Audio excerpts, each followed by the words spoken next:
Termite treatment for masonry veneer cavities requires targeted post-construction measures to stop insects from exploiting the void between veneer and framing. Treat the cavity by injecting a low-pressure termiticide foam or non-repellent liquid into accessible voids at regularly spaced intervals 3 to 4 inches above the slab and at the top of the foundation where voids meet the framing.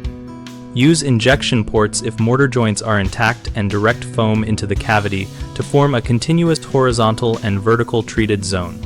When accessing through removed mortar in a controlled pattern, maintain a spacing no greater than 6 inches so the product laterally connects behind the veneer.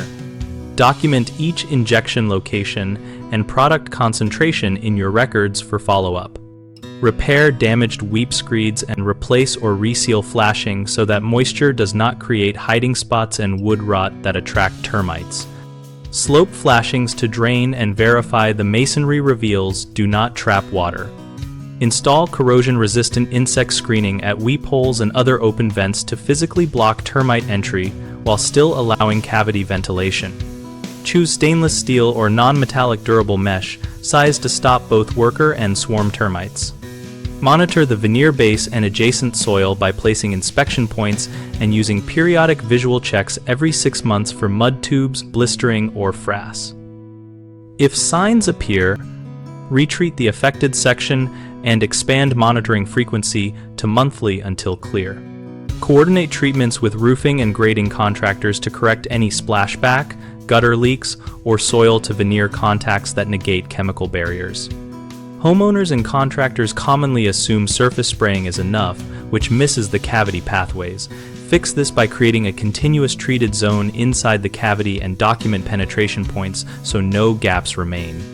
Another frequent issue is blocked or poorly installed flashing and weep systems that trap moisture and hide termite activity. The quick remedy is to repair or replace these components and confirm proper drainage away from the veneer. Finally, people often neglect follow-up monitoring after an initial service.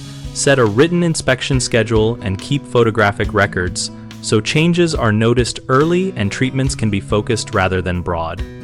We run bighomeprojects.com to help homeowners connect with local contractors who do cavity and post-construction termite treatments and to let contractors find project leads in their area. We also host an active discussion community so we can share experiences, ask questions, and learn from peers about best practices for protecting masonry veneer.